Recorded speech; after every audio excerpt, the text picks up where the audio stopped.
Launch Director. Launch vehicle is ready to launch. We have Mission ignition. Director. You have permission to launch. 1, and liftoff. Liftoff of the United Launch Alliance Atlas V rocket. Mach 1, execute. And we have an indication of spacecraft separation.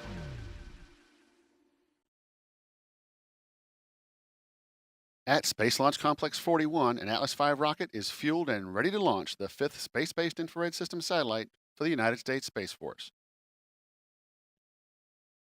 Good afternoon and welcome to Cape Canaveral Space Force Station in Florida. I'm Dylan Rice, Systems Test Engineer, Launch Conductor, and the host of this afternoon's broadcast.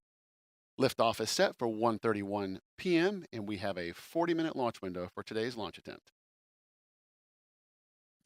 A few seconds from now, the count will enter a planned 15-minute hold. We have 2 planned holds in our 7.5-hour launch count today. These holds give our team additional time to resolve any issues prior to entering terminal count. However, at this time, the team is not working any issues and we are proceeding towards an on-time liftoff. Early in today's show, we'll hear from Systems Engineer Tim Pika about getting today's mission ready for flight. Then stay tuned after liftoff to follow mission events leading to spacecraft separation and to learn more about the SBIRS GEO 5 satellite from a recent conversation I had with Lockheed Martin's Melanie Young. And Lieutenant Bryce Leader and Lieutenant Adam Farrell will join me here in the ASOC to talk more about this mission and the important work done by the SBIRS constellation of satellites. In addition to watching our webcast, you can also follow live mission progress at ulalaunch.com. Jessica Williams, Weather Officer for Space Launch Delta 45, recently briefed the team. Here are the numbers. The probability of violating launch constraints is less than 10%. Ground winds are 17 to 22 knots out of the east, and the temperature is 80 degrees Fahrenheit. With that forecast, the weather is within launch commit criteria and looks favorable for our planned T0 of 1:31 p.m. Eastern Time.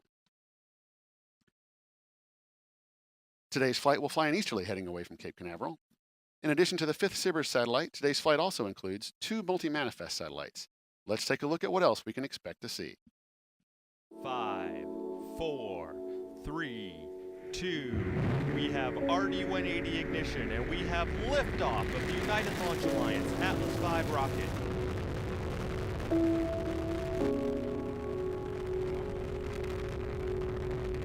The Atlas V RD-180 main engine and 2 solid rocket boosters ignite to generate more than 1.5 million pounds, or nearly 6.7 million newtons of thrust to lift the rocket on its way towards a geosynchronous transfer orbit.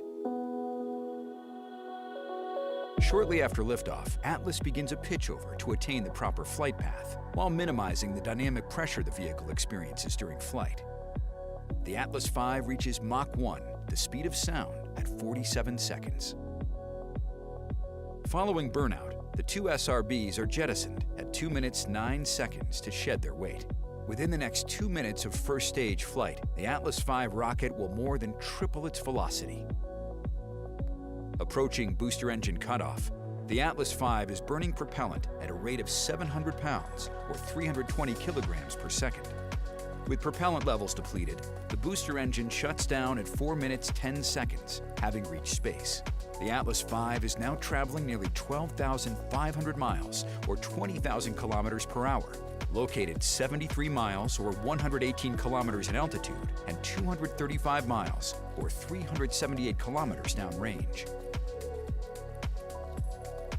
6 seconds later, the Atlas Centaur separation system activates to release the booster stage. The vehicle now weighs a little more than 7% of what it did at liftoff. 10 seconds later, Centaur's RL-10C11 main engine ignites for the first burn. Fueled by liquid hydrogen and liquid oxygen, this burn by the newest and higher performing variant of the RL-10 engine powers Centaur to orbital velocity. During ascent, the SBIRS satellite is protected inside a 4-meter diameter payload fairing. At 4 minutes 34 seconds, once the vehicle has climbed above the densest part of Earth's atmosphere, the payload fairing is jettisoned. At 15 minutes 6 seconds, cutoff of the Centaur main engine, or MECO-1, occurs. 31 seconds later, EZ-3 is deployed. EZ-3 and EZ-4 are fully integrated flight systems attached to the aft end of the Centaur.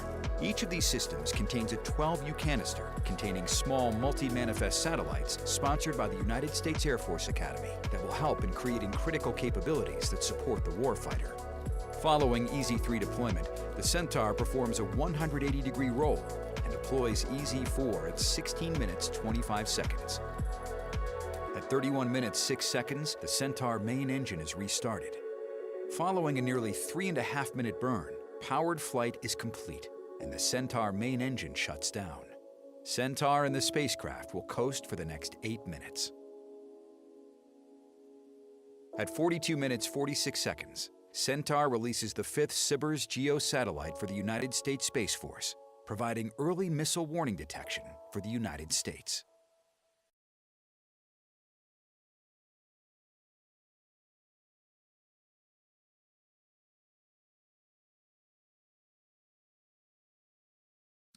ULA is using an Atlas V 421 rocket to launch SBIRS GEO 5. This is the 87th Atlas V launch and ULA's 144th mission. Built in Decatur, Alabama and Harlingen, Texas, Atlas V is comprised of a common core booster powered by an NPO Energomash RD-180 engine, equipped with 2 Aerojet Rocketdyne solid rocket boosters, and a Centaur second stage powered by an Aerojet Rocketdyne RL-10C11 engine and equipped with a 4-meter diameter payload fairing. Events began with lifting the 107-foot or 33-meter booster onto the mobile launch platform at the vertical integration facility. Then the SRBs were mated to the booster. After the satellite was encapsulated inside the payload fairing on April 30th, it was transported to the vertical integration facility on May 7th, where it was mated to the Atlas V rocket at Complex 41. An Atlas V launch countdown begins with moving the rocket from the VIF to the pad. 6 components are used for the 20-minute, 1/3 mile trip to the pad. The MLP, which weighs about 2 million pounds, supports the rocket and contains air conditioning, electrical, and commodities lines. Undercarriages bear the weight of the MLP and rocket. 2 rail cars lead the move. The payload van provides spacecraft communications. The ground van provides support for the rocket. At the rear of the convoy is an environmental control system providing air conditioning to the payload and rocket. Trackmobiles power the nearly 3 million pound convoy. The Atlas V rocket stands 194 feet or about 59 meters tall and weighs just under 1 million pounds or nearly 431,000 kilograms fully fueled. ULA's Atlas V is launching the 5th dedicated satellite in the space-based infrared system.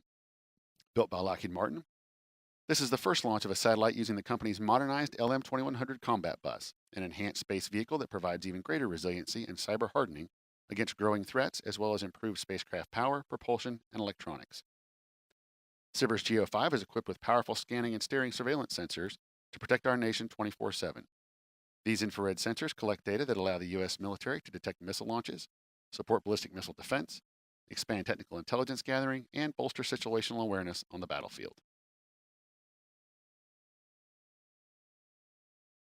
Also riding on today's Atlas V are 2 multi-manifest satellite vehicles, EZ-3 and EZ-4, which contain 2 technology demonstration orbiters known as TDO-3 and 4. These satellites, sponsored by the Department of Astronautics at the U.S. Air Force Academy, will ultimately be used to create capabilities that assist the nation's warfighters in performing their critical missions. Led by the Mission Manifest Office, this multi-organizational design, analysis, manufacture, test, and integration effort was performed within just 9 months.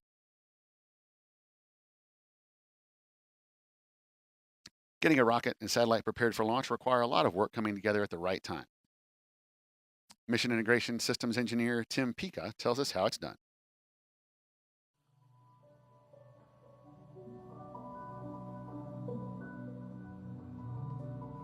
Primarily, my focus is on defining all of the interface requirements to take the payload and put it onto our Atlas rocket.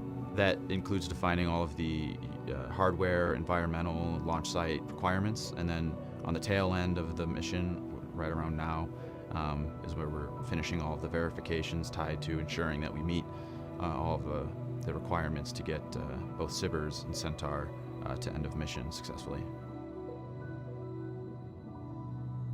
The work really starts about 2 or sometimes even more years before a launch, where we get a set of requirements from the payload customer, And then from there, it's an ongoing process to work with both the payload manufacturer as well as the government teams to kind of make sure all of the requirements are defined for all those interfaces between our rocket and the payload.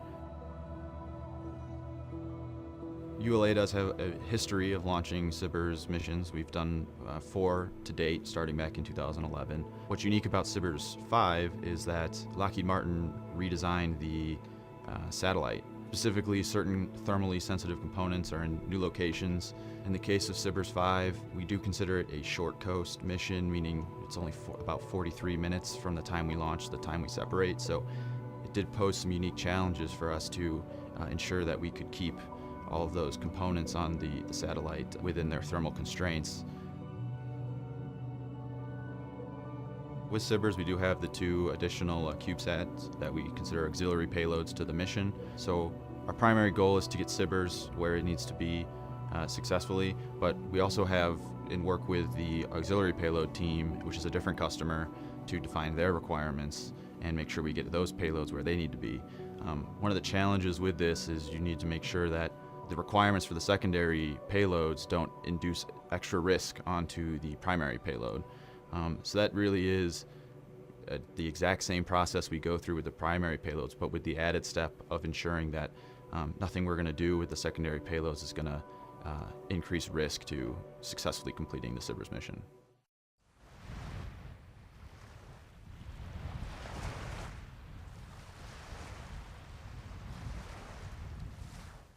The artwork on the payload fairing of today's rocket features a 5-sided pentagon to represent the 5th SBIRS GEO satellite. Additionally, an eagle, the mascot for SBIRS, is front and center in its claws to represent this missile warning mission. We also see 5 red beams emanating from the center star to represent the SBIRS infrared capability, as well as this, the 5th GEO satellite. Finally, the SBIRS motto, "Always Vigilant," is imprinted on the missile.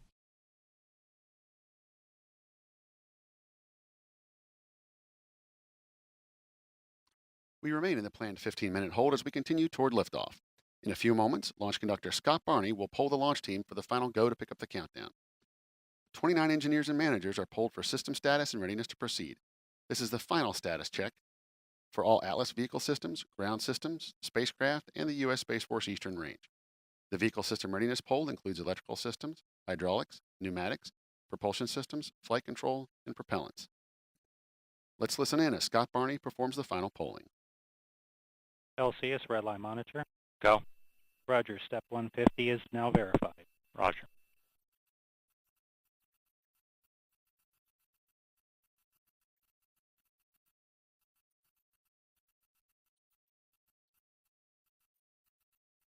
LD-LC, net 1. LDN1. Yeah, we are close, very close to our topping. Recommend extending the hold. I copy. LC switch Please will remain extend in the a hold. ready position.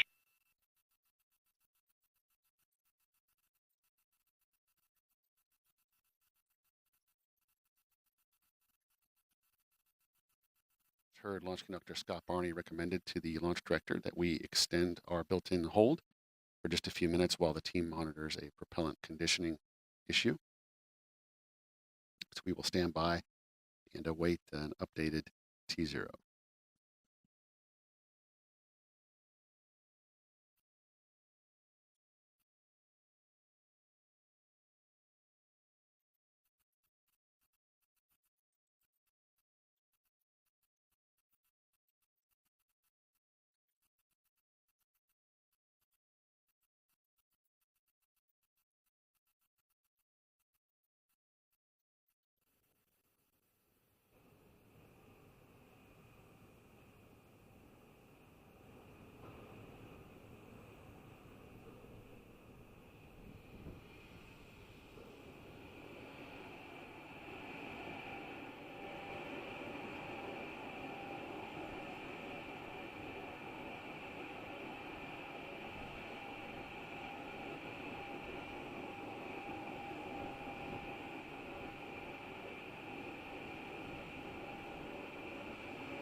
LC LOX 1. Go, LOX 1. Fogo suppressor charge is complete. Roger. And LOX 1, LC, your status on step 850.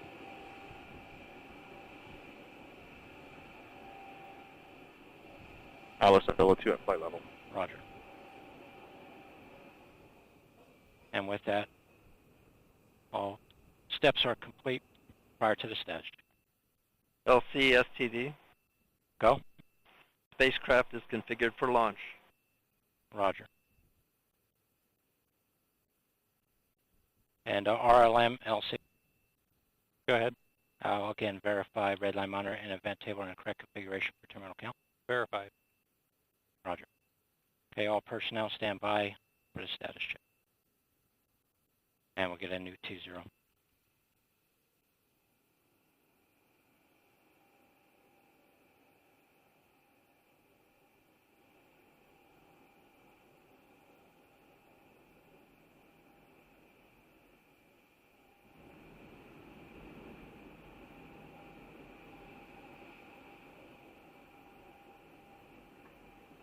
With all the required activities prior to terminal count now reported complete, the team will choose a new T0 and we'll get moving here momentarily. T0 of 1737. 1737 Zulu. Roger. RC, LC, note 1. RC. Please coordinate a new T0, 1737 Zulu. 1737 Zulu in work. ALC, set the clock for a T0, 1737 Zulu. Roger.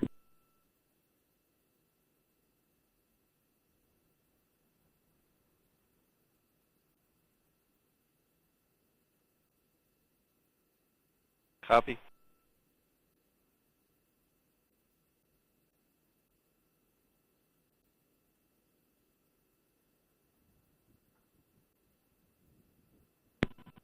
LC ALC.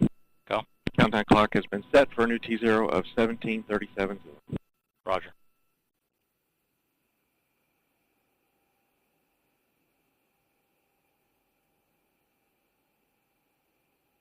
L minus 9 minutes.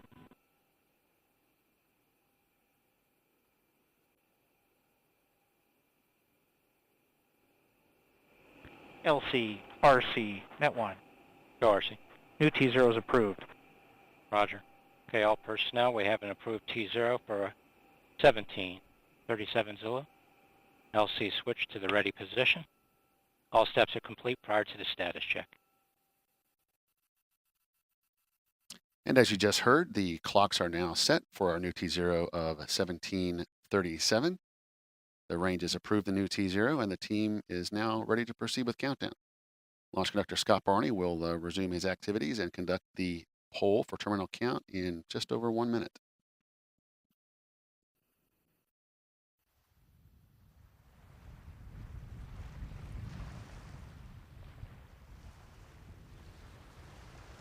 L minus 8 minutes.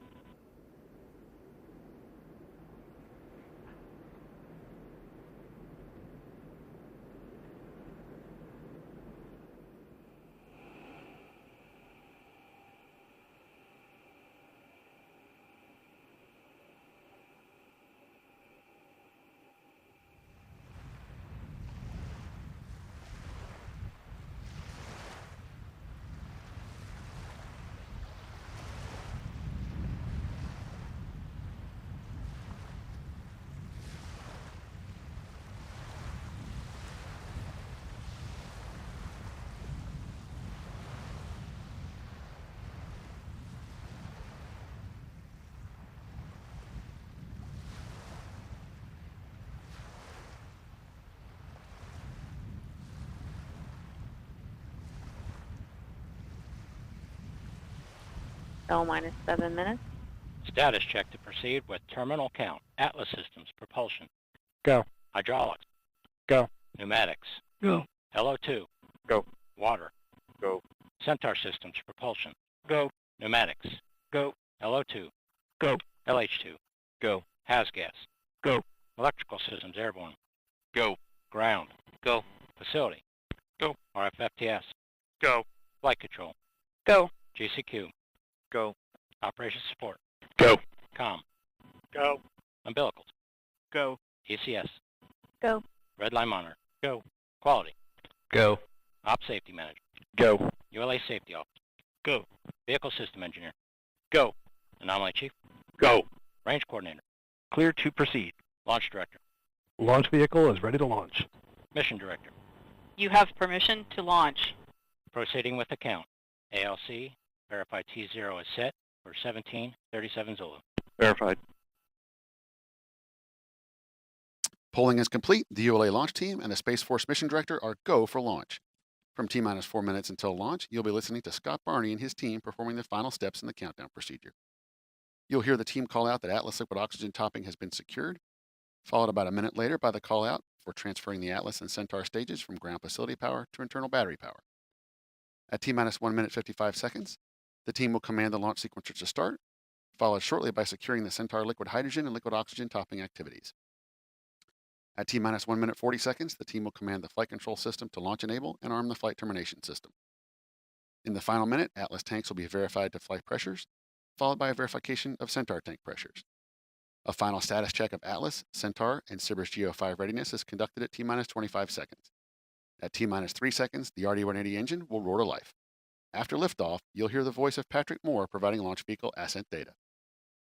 STD, this is LC. Please re-verify spacecraft remains configured for launch. Verified. Roger. All steps are complete prior to terminal count.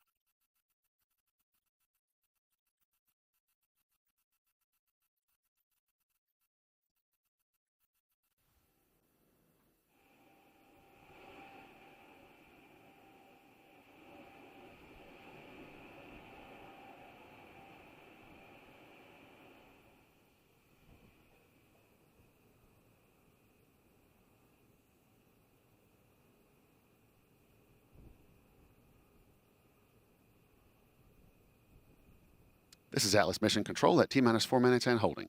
We anticipate releasing the hold in just a few moments. On my mark, the time will be T-minus 4 minutes and counting. 3, 2, 1, mark. 3:55. The countdown clock has resumed, and we are go for launch at 1:37 p.m. Eastern Time.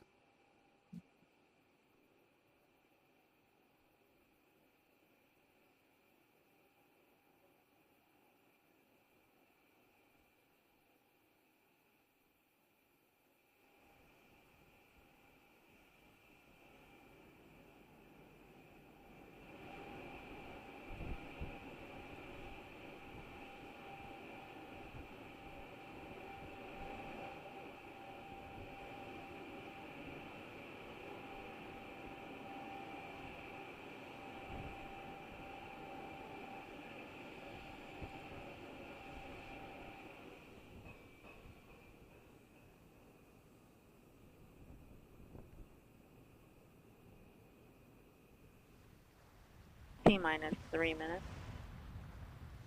Securing LO2 stopping. Atlas tanks to flight pressure. 2 minutes, 50 seconds. FCS internal.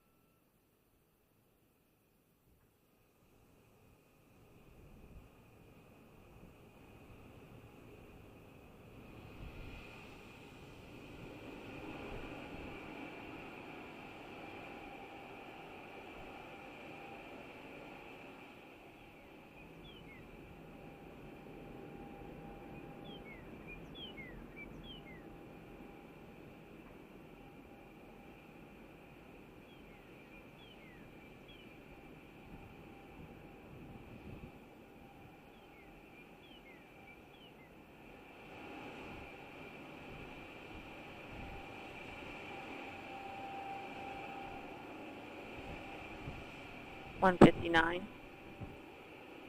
Vehicle internal. $155, Launch sequencer start.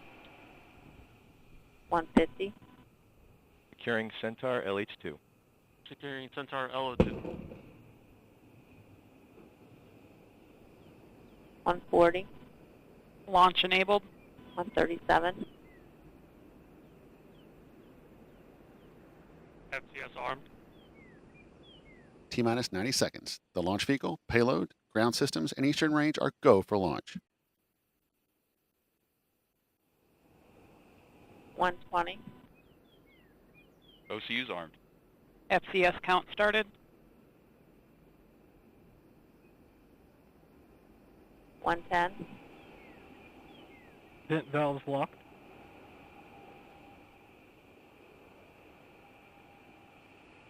T-minus 1 minute. Rock, report range status. Range green.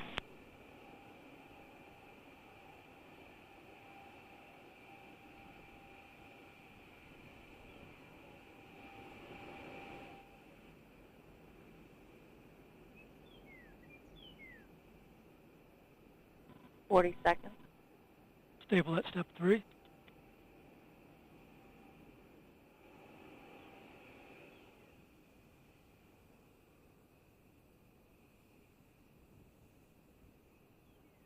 .25. Status check. Go Atlas. Go Centaur. Go SBIRS.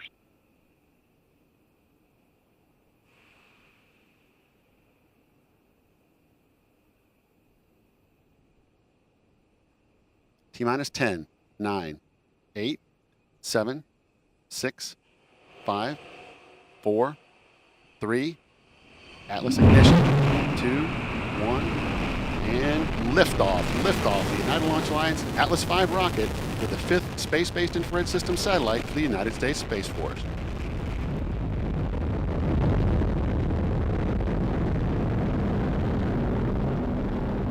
Now 15 seconds into flight. Tues gone to closed loop control.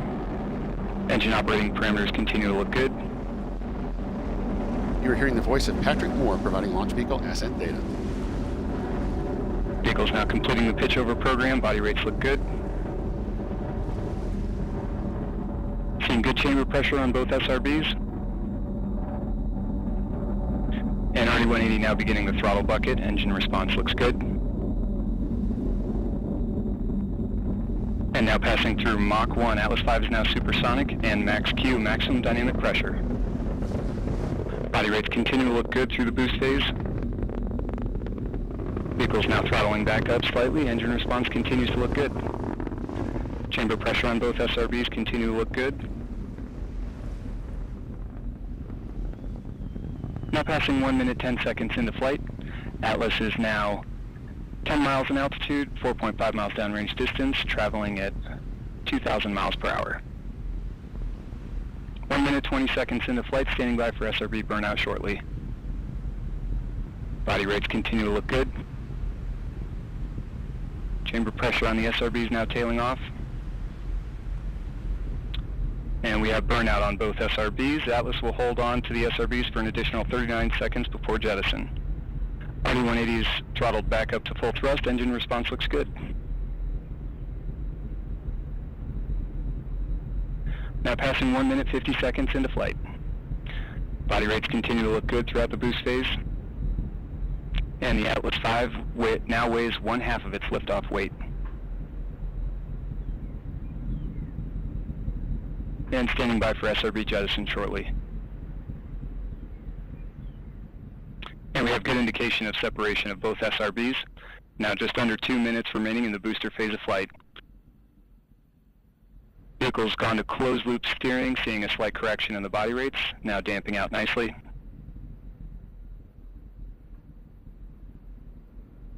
RD-180 engine operating parameters continue to look good.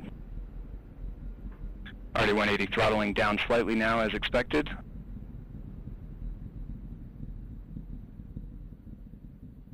Two minutes 40 seconds into flight. Atlas is now 39 miles in altitude, 68 miles downrange distance, traveling at 5,400 miles per hour. And the Centaur reaction control system is now pressurizing to flight levels. System response looks good. Now coming up on 3 minutes into flight. RD-180 pump speeds and injector pressures continue to look good. Body rates continue to look good. Now about 1 minute remaining until booster engine cutoff.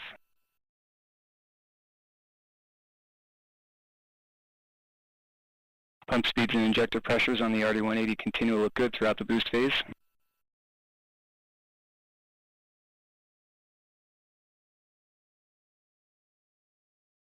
Three minutes 30 seconds into flight. Atlas is now 56 miles in altitude, 160 miles downrange distance, traveling at 9,000 miles per hour.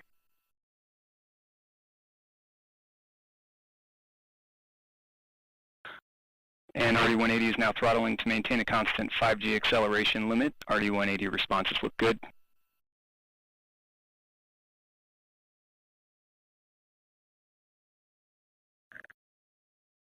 And Centaur's begun the boost phase chill down sequence. RD-180 now going to 4.6G throttle limiting, standing by for BECO. And we have BECO booster engine cutoff, standing by for stage SEP.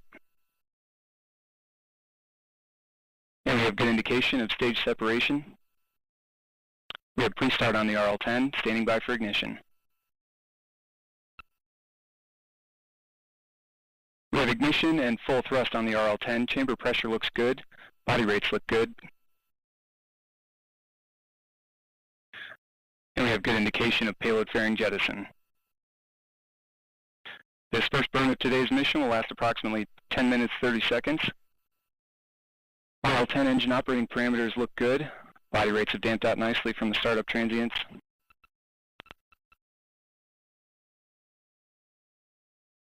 And the RCS system has begun the initial thruster firings for system thermal conditioning. Just over 5 minutes now remaining in, or 5 minutes now into flight.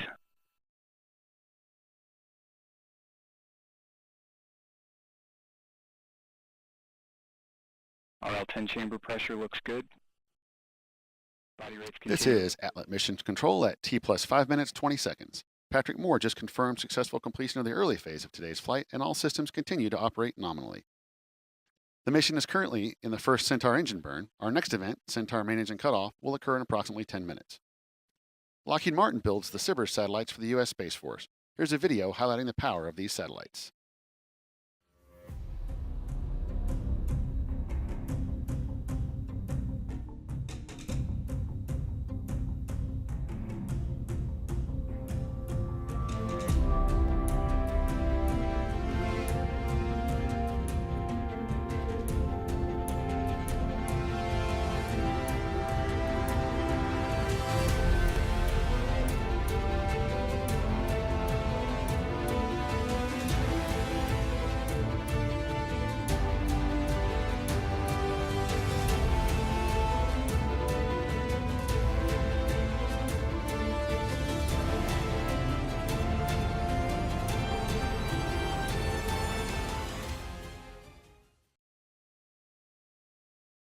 It's 30 seconds into flight.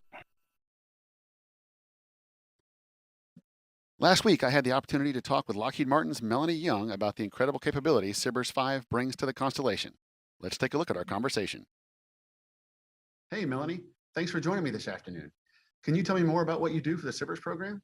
Yeah, thanks. I'm really excited to be here. I am a systems engineer for Lockheed Martin Space, and I've worked in the U.S. Space Force's Space-Based Infrared System, or SBIRS program, for 14 years. Wow, that's awesome. For our audiences, can you tell us more about what SBIRS is and what SBIRS does? Yeah, SBIRS is a critical system for the U.S. Space Force and for our national defense. It has a constellation of SBIRS satellites that continuously protect our nation and armed forces. The SBIRS satellites are equipped with scanning and steering surveillance sensors. They detect missile launches and support ballistic missile defense, expand technical intelligence gathering, and bolster our situational awareness on the battlefield. On the ground side, there's a ground station that receives and processes tons of SBIRS data. The SBIRS operators take that data and use it to make reports for defense and intelligence and civil applications. And SBIRS GEO 5 is the latest satellite to join the SBIRS constellation. So the SBIRS program is very important to our national defense. You mentioned that this is SBIRS 5. We've launched 4 SBIRS birds in the past. Can you tell us what's different about SBIRS 5 compared to the previous satellites? Yeah, we're very excited about SBIRS GEO 5. It's the most advanced and resilient SBIRS satellite that Lockheed Martin has built to date. It was built in about 5 years, and it's the first military space satellite built on our LM-2100 combat bus. So that is the version of Lockheed Martin's modernized modular LM-2100 space vehicle. It has greatly enhanced resiliency.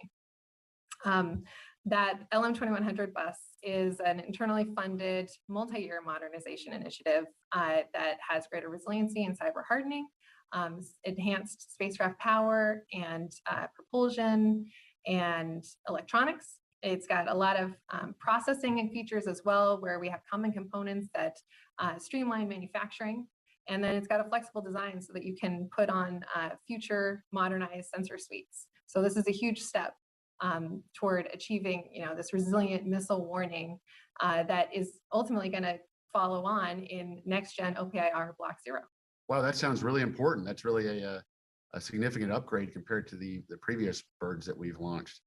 I know for me, working in the industry, I find it really rewarding to participate in some of the launches that we do, both national defense and some of the science missions. What's it mean to you to work on the SBIRS program? Yeah, I'm really proud to be a part of the SBIRS program, supporting our national defense. And SBIRS plays such an incredibly important role in protecting our country and our armed forces. And I'm really proud to be a part of this team. Awesome. Well, hey, thanks for talking to me today. We recently received some sad news that a mutual teammate, Bill Levinson, had passed away. I know that Bill had a tremendous career with Lockheed Martin. He's also a longtime ULA employee when we formed ULA in 2006. He worked in our chief engineer's office, both in the major development as well as the chief engineer for the Delta program and then the Atlas program. He contributed in numerous ways to all of our programs. Yeah, we thank Bill for his many years of service to the industry, and he will be missed. Well, thanks again for joining me today, Melanie. It was really great speaking with you. Yeah, thank you.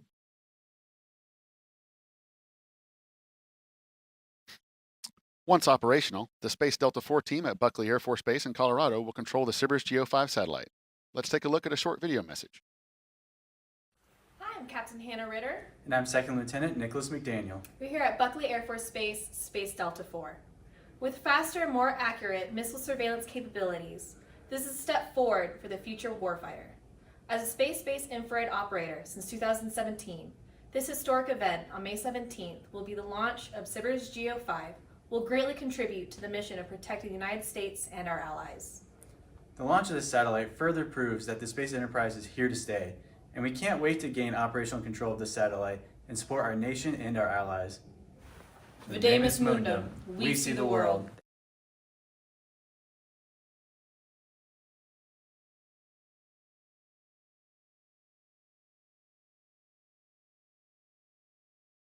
This is Atlas Mission Control at T plus 11 minutes, 30 seconds. The Atlas, Centaur second stage, and SBIRS GEO 5 satellite are currently located over the Atlantic Ocean, west of Africa. Our next event, first Centaur main engine cutoff, or MECO 1, is coming up in a few minutes, followed by deployment of EZ3 and EZ4. Once again, here's Patrick Moore. Temperatures as expected, and telemetry quality continues to look good.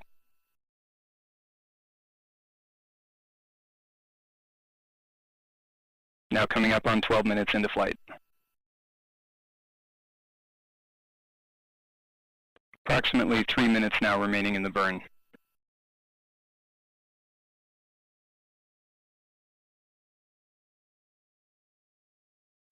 And Centaur is now 125 miles in altitude, 2,200 miles downrange distance, traveling at 17,000 miles per hour.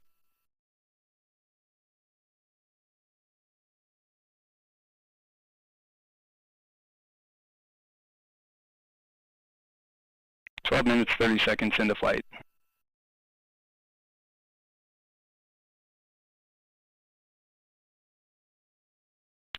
Chamber pressure on the RL-10 has continued to look stable throughout this burn.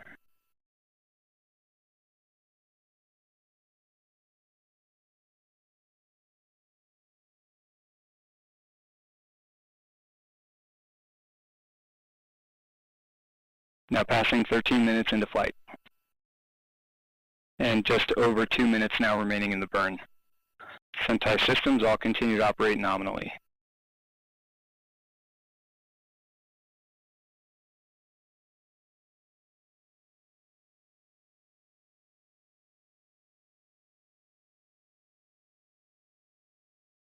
And continuing to see some periodic thruster activity on the reaction control system as expected.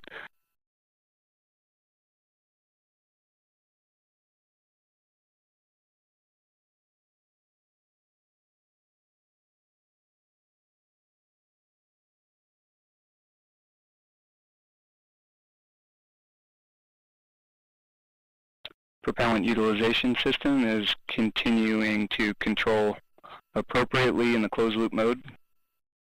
Body rates remain stable. Now coming up on 14 minutes into flight. And about 1 minute now remaining until main engine cutoff.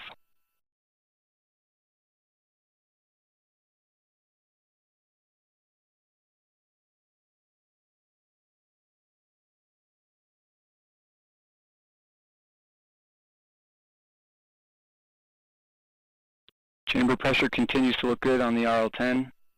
Body rates remain stable. About 35 seconds now remaining until engine cutoff.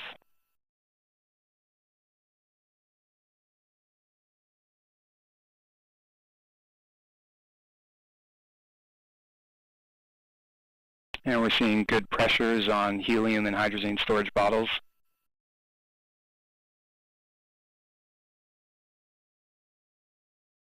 And standing by for engine cutoff shortly.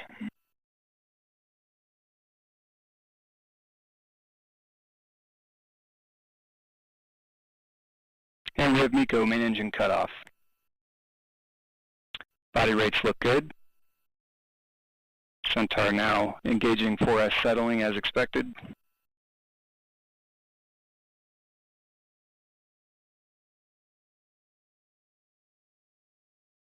And standing by for CubeSat deployment shortly.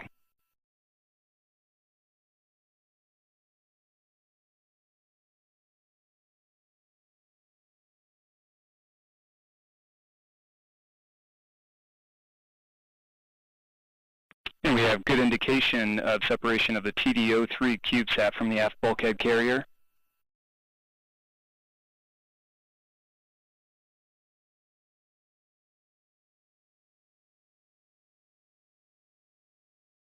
Centaur now rolling 180 degrees in preparation for separation of the TDO4 CubeSat.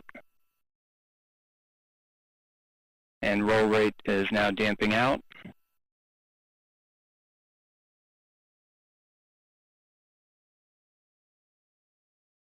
And the roll is completed, standing by for separation of TDO4.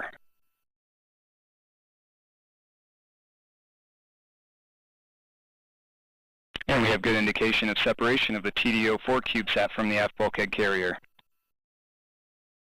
Now 16 minutes, 30 seconds into flight. Centaur has resumed 4S settling following successful separation of the aft bulkhead carrier payloads.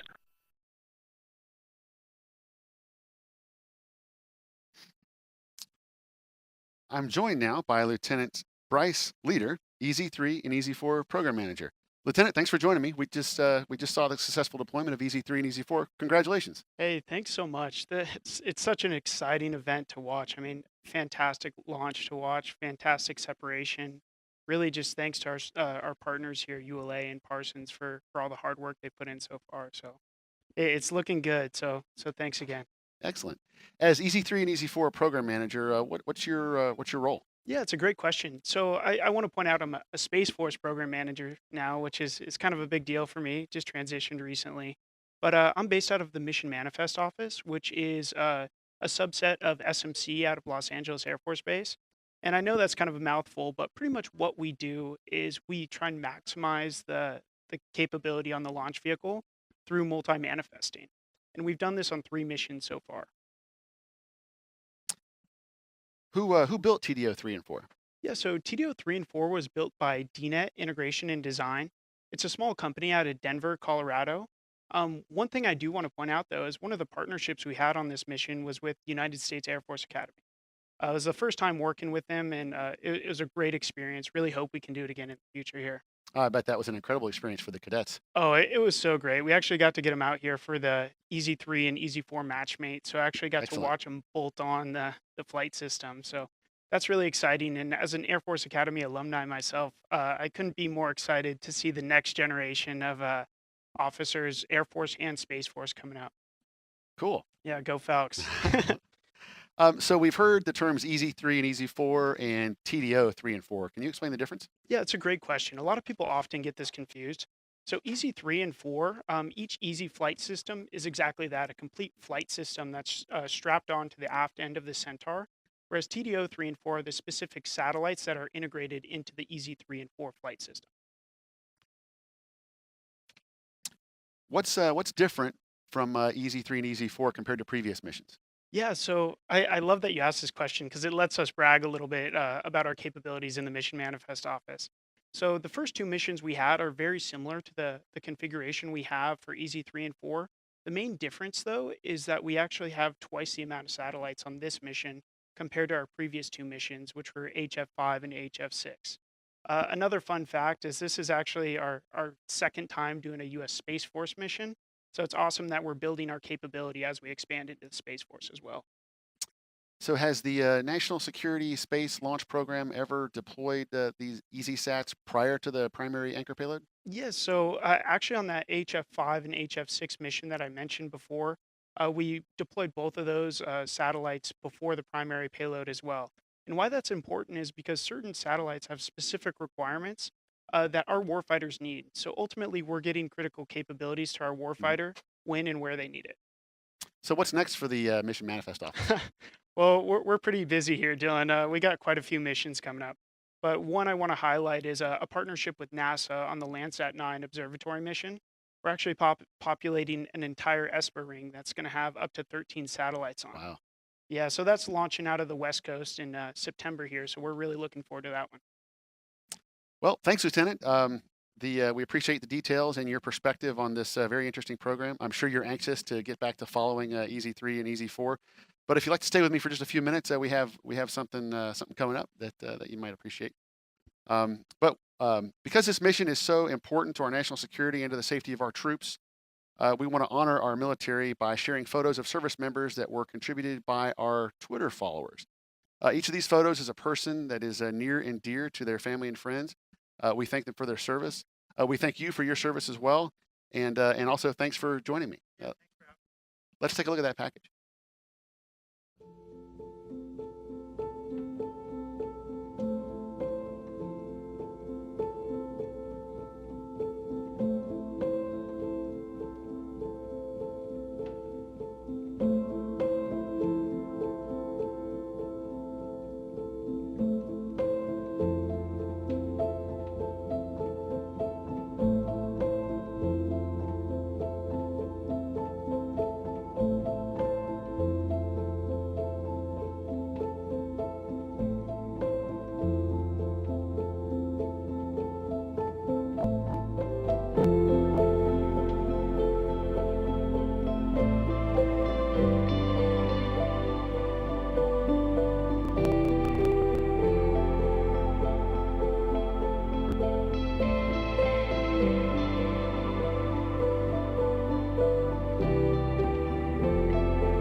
What a great tribute, and thanks to all, again, for that have served and continue to serve our country. Transporting the Space Force's SBIRS GEO 5 satellite to the launch site here at Cape Canaveral required collaboration with the Air Force. Let's take a look at an interview with one of the pilots. The space mission is essential to everything the military does, whether it be GPS, whether it be in the missile detection, whether it be really mapping anything. So the C-5 is a special aircraft because it can fit outsized cargo, meaning the design of the plane allows it to hold things that most normal planes wouldn't usually be able to hold. Most planes need palletized cargo, whereas we can fit larger cargo such as helicopters, tanks, and satellites. So yeah, this is a special mission because we only have two C-5s capable of doing that mission, and we don't do it very often, so it's a privilege to be able to contribute to the space mission. So in order to prepare for these space missions, we have to, as an aircrew, be very cautious and prepare much more thoroughly in regards to turbulence, in regards to weather, routing, making sure that no hazards are going to be in the way that might potentially damage the satellite or the container that it's in. It could damage the satellite, so we need to be very cautious on especially important missions. We even have another C-5 going in front of the C-5 carrying the satellite just to scout out the air ahead of us if there's any turbulence or weather that we need to avoid. And we will be trying our best to make this landing as smooth as possible in order to prevent it from getting damaged. So yeah, the loadmasters are essential in this. They're the ones who basically run everything to do with the cargo. They are I would call them the most essential part of the C-5, or of the satellite and space mission, just because it takes usually up to a day, 2 days in order to safely and correctly put these containers on. So the amount of expertise that it takes our loadmasters and our engineers in order to get these things on safely and correctly is astounding. Working with the civilian community and the space community in order to move these satellites is just a great experience and a different experience than what we're used to working with military only.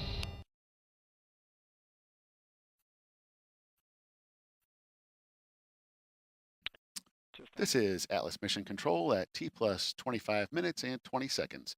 We are a few minutes away from the restart of the Centaur main engine. Let's go back to Patrick Moore. Centaur systems all continuing to operate nominally. And vehicle is continuing the PTC roll, and we are continuing to see the periodic thruster activity on settling as expected.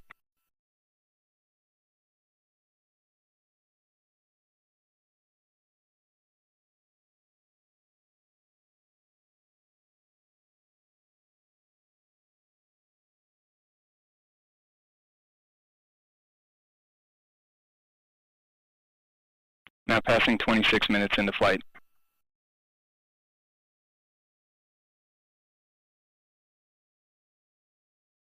And 5 minutes now remaining in the coast.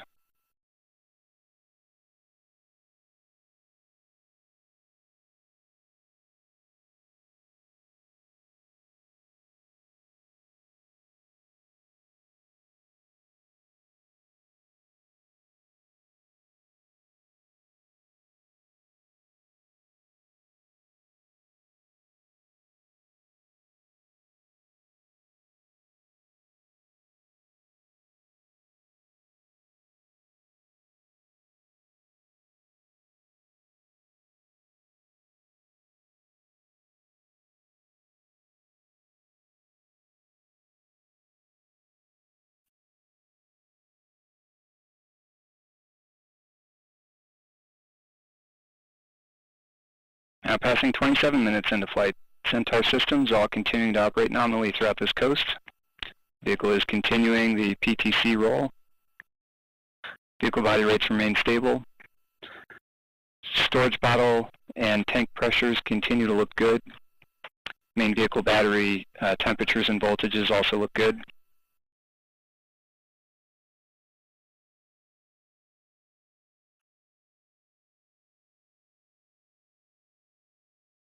ICS loop temperatures are continuing to track very closely with the storage bottle temperature as expected.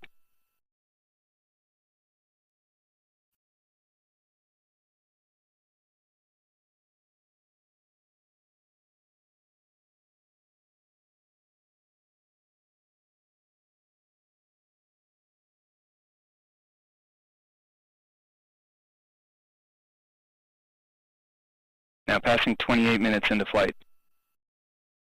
And Centaur should be beginning to conclude the PTC roll in preparation for the next burn. And we are seeing the roll come down to conclude the PTC.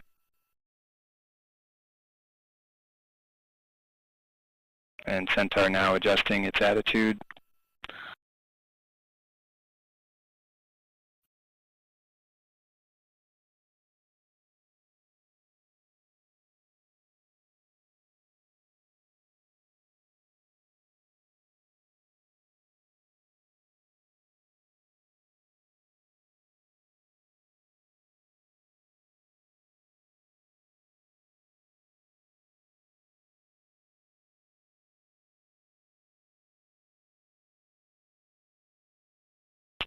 Now passing 29 minutes into flight. And in a little over 2 minutes, the Centaur engine will ignite to begin the second burn of today's mission. 23 seconds prior to ignition, the RL-10 will begin the fuel and oxidizer pre-start sequence. This burn should last approximately 3 minutes and 20 seconds.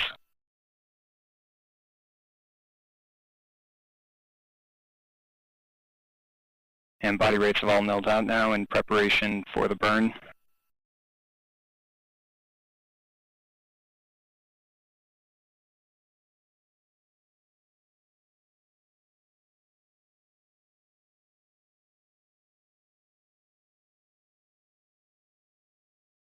And Centaur now engaging 100% 4S settling.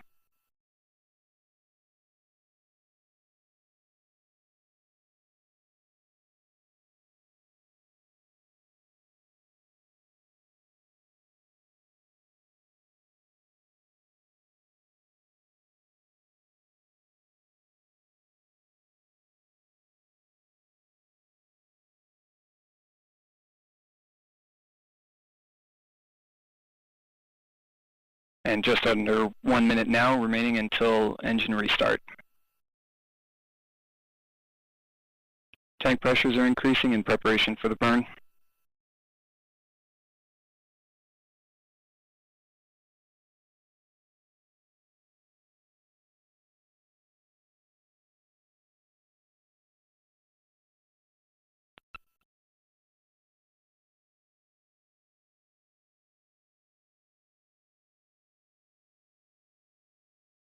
And we have fuel pre-start on the RL-10.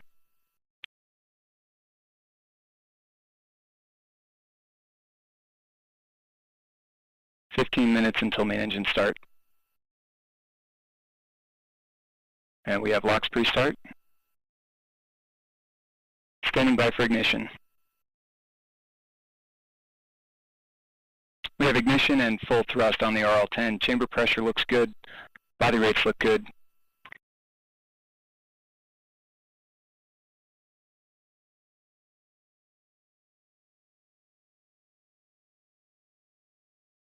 As Patrick Moore just reported, the Centaur main engine has been restarted for a second engine burn. This burn will last approximately 3 more minutes. The Atlas V continues to travel in a southeasterly direction. Following our next event, MECO 2, or cutoff of the Centaur RL-10 engine, the Atlas V will cross over the African continent where the trajectory will switch to an easterly heading. Separation of the SBIRS GEO 5 satellite will occur over the Indian Ocean east of Madagascar. Let's go back to Patrick Moore. Chamber pressure throughout the burn.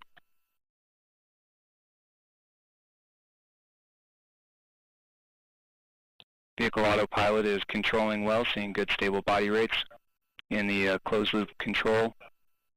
PU system operation looks good.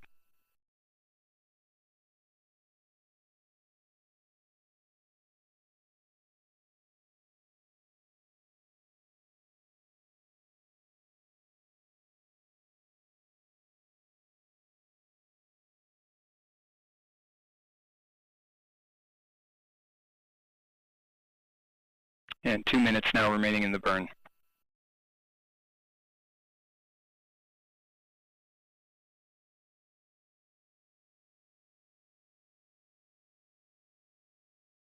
Body rates remain stable, and RL-10 engine operating parameters continue to look good throughout this burn. And about 100 seconds now remaining in the burn.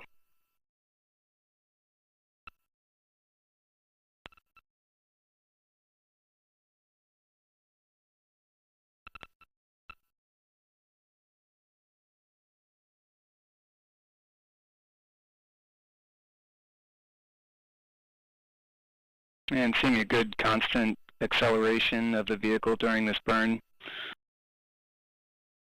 PU system operation continues to look nominal, and we are continuing to see periodic thruster activity on the RCS system as expected. Loop temperature staying close to bottle temps. 1 minute now remaining in the burn.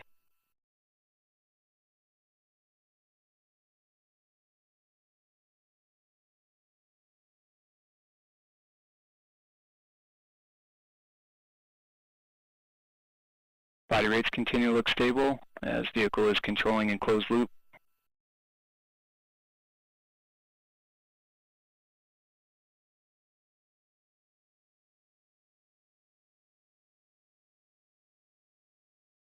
Now 30 seconds remaining in the burn.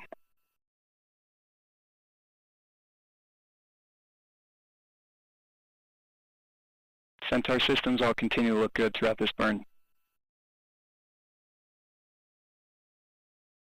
PU's gone to open loop in preparation for MECO and standing by for main engine cutoff shortly.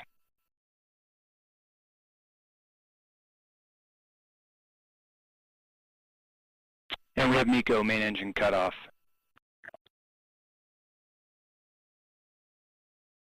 RCS is now at 100% settling, as expected. System response looks good.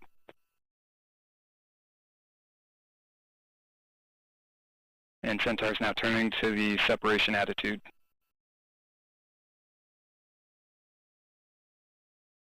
This is Atlas Mission Control at T plus 34 minutes and 55 seconds. We just heard the call for successful second main engine cutoff.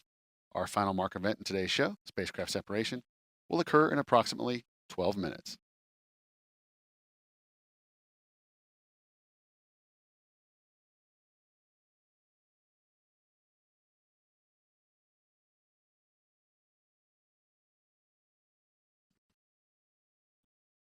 Joining me now is Lieutenant Adam Farah. Lieutenant, thanks for joining me. Thanks, Dylan. Pleasure being here.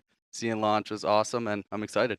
Awesome. Yeah. As program manager for the 5th and 6th SBIRS satellites, what are your responsibilities? What's your average day look like? Yeah, great question. So I'm an acquisitions officer in the Air Force, and I'm part of the Systems Engineering, Integration, and Test Integrated Product Team, or IPT, for GEO SBIRS 5 and 6. So with this, my responsibilities, I manage risk associated with the program. I review earned value management data. I plan the early on-orbit test campaign, and I contribute to the launch readiness review process. And with these responsibilities, my day can get pretty busy. An average day, I reach out to individual IPTs with regards to risk. I review contractor data. I attend virtual meetings, and then I report my findings or assessments to upper leadership. But I really enjoy my work, and I really enjoy working with the contractor and government team that I work with. And it's been awesome, and I think we've done a great job adapting in this all telework COVID environment. Oh, it's been a very challenging year, no doubt. For everyone. So we've heard a lot about the SBIRS satellite today. Can you Yep. give us some additional background on the SBIRS capabilities and the development of the Yeah, program? absolutely. So the Defense Support Program, or DSP, was the original missile warning capability for the United States. The first satellite was launched in 1970, and the last satellite was launched in 2007. And in the span, there were a total of 23 DSP satellites put in the constellation. Like I said earlier, this was the original missile warning capability fielded by the United States. And this is where SBIRS fits in. So SBIRS was designed to replace the DSP constellation. And now in the missile warning constellation, we have DSP satellites, we have HEO, or highly elliptical orbit satellites, and we have GEO, or geosynchronous Earth orbit satellites. Now, in regards to evolution, and with GEOs 1 through 4, and then 5 and 6. So 1 and 4 were built identical to each other, and 5 and 6 are functional equivalents of each other. However, they both have a design change in the bus, as well as minor design changes to account for material and parts obsolescence. And I think this just shows how our capabilities are evolving to help our military defend from the national security threats that we have. So how does the SBIRS program benefit the warfighters on the ground? Yeah, great question. I think that's really important that that gets answered, because ultimately our program is here to support the troops and to defend the nation. And in today's global environment, the number of threats is greater than ever, and these threats are evolving at a very fast pace. So it's important that the military and our capabilities, like missile detection, missile deterrence on a global scale, are it's important that these are where they are and where we need them to be. And that's where, again, SBIRS fits in. So we provide that global, persistent infrared surveillance capability that the troops on the front line, as well as our nation, need to defend against this ever-changing 21st century threat environment. And again, or not again, but I just want to bring in a real-world situation where this capability helped, or actually shows how we help troops on the front line. So in January of 2020, Iran attacked Al-Assad Air Base in Iraq, where U.S. troops are stationed, and space operators were able to, using SBIRS capabilities, were able to detect the threat, warn U.S. troops who are on the direct path of the missile. Due to the early detection, no U.S. troops were harmed or killed. And I think, again, this just shows how our capabilities are actually helping the troops on the front line. Yeah, an absolutely critical Yeah, capability, exactly. no doubt. Very important. So obviously, liftoff is super exciting to see. We're just a couple minutes away now from spacecraft separation. What are you feeling right now? Yeah, so that was awesome. That was the first lift or launch that I've ever been a part of. And I just want to say congratulations to everyone who has gotten this far and worked with the team. And I know the mission isn't over, but still getting here is such an accomplishment. Watching everything come together and now being moments away from spacecraft separation is amazing. And however, this is only the beginning of the SBIRS mission. So once spacecraft separation happens, then we need to make sure we get in our desired orbit, as well as make sure the satellite is functioning properly. So we start with a series of liquid apogee engine burns to get into our circularized orbit. And then we turn on the satellite, turn on the payload, and make sure that, again, the systems are functioning properly. And once all of this happens and we're in our desired orbit and in the constellation, then that's when the SBIRS mission actually begins. Now, another reason why I'm really excited and why everyone's super excited is because this is the first time in the Space and Missile Systems Center history that Space Force acquisitions officers have sat on console for day of launch. So for SMC, for the Space Force, for the nation, and for our program, it's just a remarkable accomplishment to get to this point, and I couldn't be happier. And I know everyone on our team feels that same way. Well, thanks for sharing your perspective. It Yeah. sounds like you have a really cool job, and appreciate you talking with us here as we Yeah. get closer to SBIRS separation. Hopefully, you can hang out with me here in the booth for just a couple more minutes. Yeah, don't worry, I'm not going anywhere. Awesome. This is Atlas Mission Control at T plus 41 minutes. We're approaching spacecraft separation here in just a few minutes. Let's go back to Patrick Moore for the last call of the afternoon.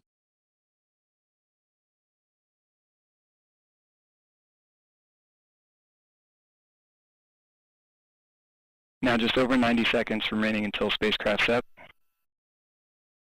Centaur systems all continue to look good.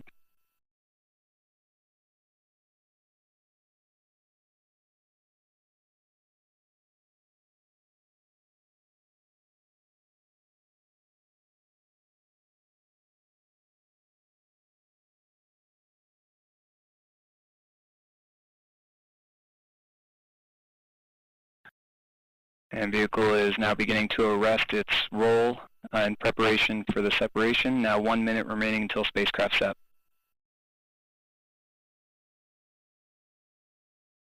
And roll rate is nulled out.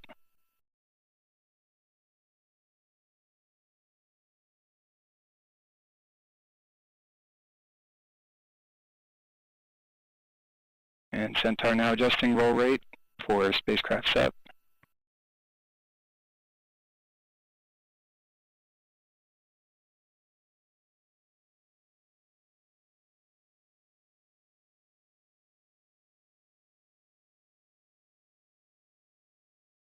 "20 seconds to separation.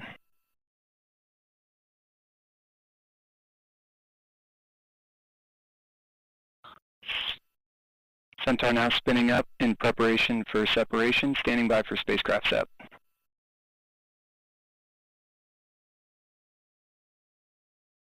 And we have good indication of separation of the SBIRS GEO 5 spacecraft.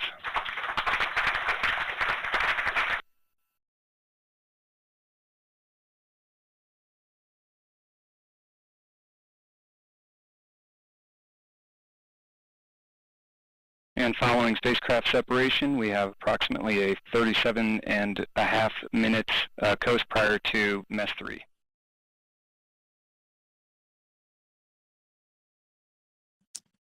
Congratulations to the dedicated teams across the nation on a successful launch and delivery of SBIRS GEO Flight-5 to orbit. And Lieutenant, congratulations to you and your team as well on a successful mission. Thanks for joining me today. Yeah, thank you. Such an awesome day, and go SBIRS GEO Flight-5. My thanks also to Patrick Moore for his participation in this afternoon's broadcast. You can continue to follow the mission live on ulalaunch.com or follow us on social media. We'll leave you now with one final look at the liftoff of SBIRS GEO Flight-5 at 1:37 p.m. Eastern today. On behalf of the entire launch team, I'm Dylan Rice. Thank you for joining us and have a great afternoon. T-minus 10, 9, 8, 7, 6, 5, 4, 3, Atlas ignition, 2, 1, and liftoff. Liftoff, the United Launch Alliance Atlas V rocket with the 5th space-based infrared system satellite for the United States Space Force.